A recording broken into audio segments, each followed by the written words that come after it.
Arcade is Adria. Are you here today? Marina wants a picture with you. I do. It's so great.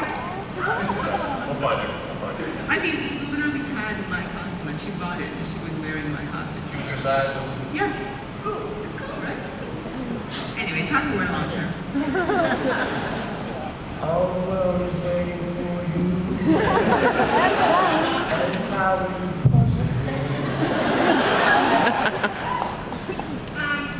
in addition, just to what Miranda said, the Jade Hat is here today. Oh, Jade Hat, stand up, please. Yes! Woo! Oh, she's in the very back.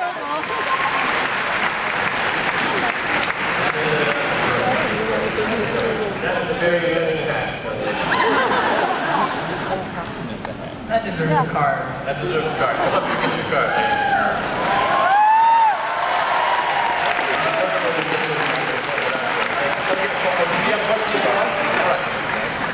Go ahead now. My question relates to yesterday's panel, when you gave me an envelope with $40 in it. I texted my husband, Nathan Fillion gave me $40, to which he replied 3 seconds later, for what? And that begged the question, why did you have an envelope with your name misspelled that had $40 in it with you? Because everyone's going to ask me that now that I have this story. Somebody owed me some money. And they weren't very smart.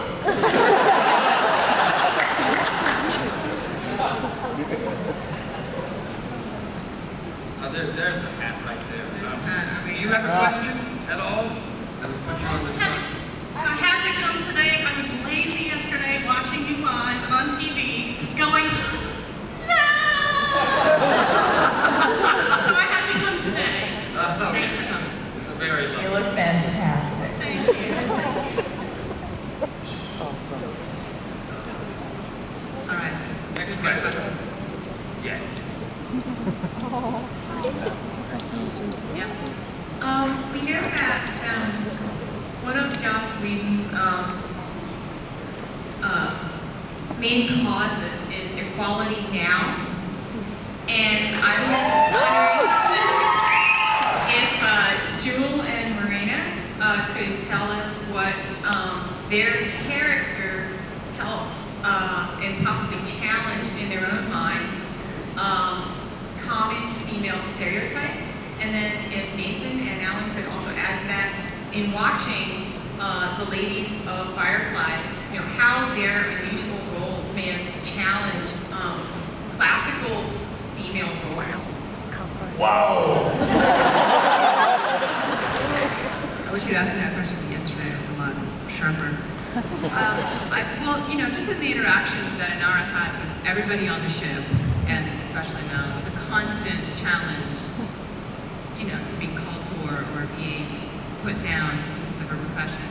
And then, in fact, people like Book respecting her. And I think if I was watching that as a woman, I thought it was always pretty neat that the one person who was doing legal work, who was supporting herself in a legal way on the ship, was the companion. And you guys are all a bunch of thieves. I think it's great. It put a woman in a position of power. You're like a prostitute in Reno. It's legal in Reno.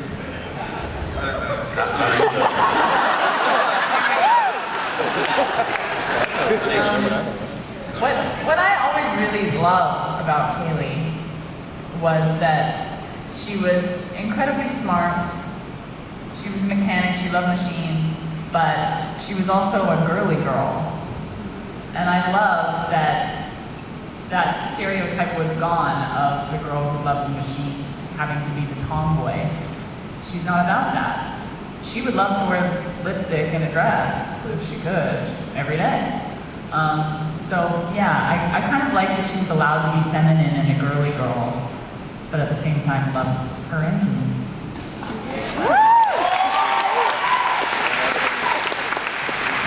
I have to say, I mean, obviously, Gina Torres, Zoe, the character of Zoe, it's a great, powerful woman, and it's not, you know, she was the fighter of the couple. I didn't like to fight. I was always sort of saying, let's not do it, let's just run away. Is that easier? Let's just run. And she was the soldier. She was the fighter. So she was another unconventional female role for sure. I think all of the women in Firefly had power. They were all powerful.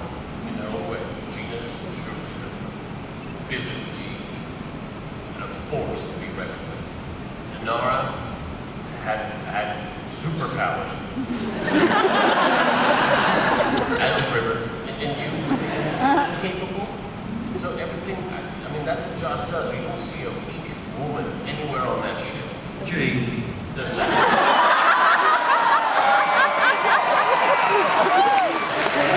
Not a very handsome woman. That's the next question. Before that, we're going to give you either a card or what's in the envelope.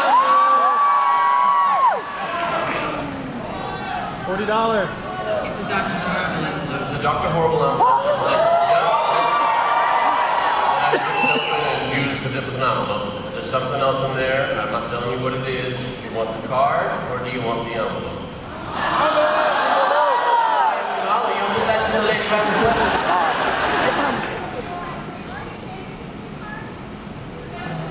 You can trade them in if you want them. Are you going to keep those or take this? Taking the envelope? I'm going to give up those cards. Can't go back. Deal or no deal? Take the cards first, take the cards first. Psych. Oh, right. What's the other?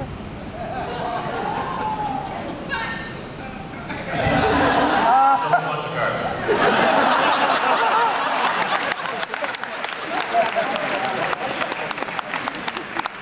You're a little nervous for First of all, I just want to say, you all obviously have fun together. We're all laughing and having a great time, and I hope that it was as fun for you to make the show as it was for us watching it. Oh, yeah. It definitely comes across in watching it. I think that's why there's so many people here. But what I wanted to ask is, you got to play Big Damn Heroes. You obviously have a lot of fans. What I want to know is, who is your hero? Who are you a fan of? My brother.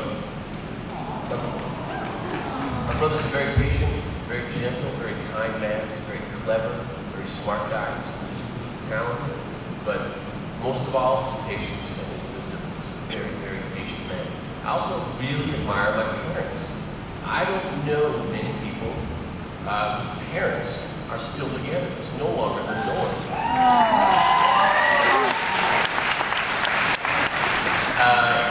And they're still very much in love, and they fight like everybody else. They argue, but they work things out, and I love it. They're good people. They're very good people, especially my mom. I'm going to have to say Nathan's parents as well. They are really good people. I just was up there. They're really nice. Up in their house. Really sweet. Really funny. Good folks. Yeah. I'd have to say anybody who stands up for anything, really.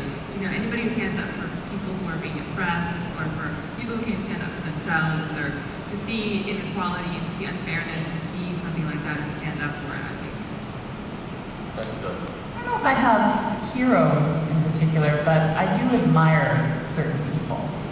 I admire people that handle themselves very well, that are kind, respectful.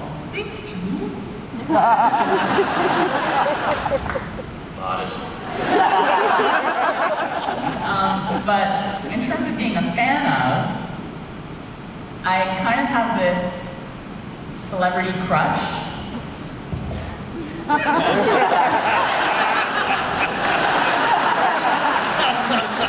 It's not you. I'm a big fan of Lost. And I kind of have this thing, small, for Matthew Fox.